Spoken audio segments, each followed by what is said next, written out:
her ses en mand, der står på toppen af en skibakke, og som så bevæger sig nedover og får mere og mere fart på, og ender hernede i bunden, hvorefter han kører lidt opad igen og begynder så at flyve, og ender så hernede igen.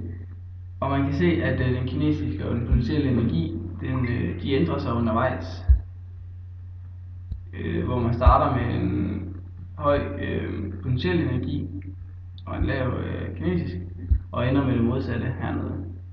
Men den kinetiske og potentielle energi, summen af dem, altså den mekaniske energi, er altid totalt, eller altid konstant. Ja, og så har vi regnet vandens masse ud. Det har vi gjort ud fra formen for potentiel energi, som hedder E er lige med m gange g gange h. Og vi kender den potentielle energi her, og vi kender højden, og det giver, hvis vi leger lidt med formen og så siger den potentielle energi divideret med g gange h, og det giver lige omkring 51 kilo. Så det vejer man.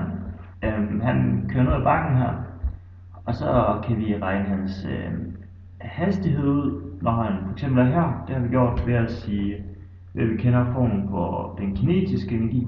Den hedder en halv gange m gange v i anden. Vi kender den kinetiske energi, og ved at ændre på den form, som jeg nævnte før, så vil jeg sige, at kvadratroden er 2 gange den kinetiske energi divideret med mandens masse, så får vi en hastighed på 133,5 km i timen. Det er selvfølgelig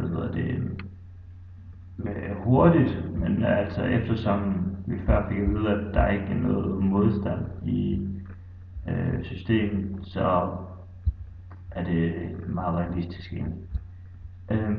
Han flyver videre, og så rammer ned i bunden her, hvor han jo egentlig, efter teorien, så har han en hastighed på 160 km i timen ved at bruge den samme form som før. Det er jo selvfølgelig også lidt urealistisk, fordi man for det meste bare plejer at stoppe nede i bunden. Og så en måde, vi kan vise, at den er konstant energien på, det er, at vi bruger formen for mekanisk energi, som hedder potentiel plus kinetisk energi. Og her der har vi den kinetiske energi, det er 0 plus 50.000 joule. Det er jo det samme som 50 plus 0 joule. 50.000 plus joule plus 0 joule. Ja.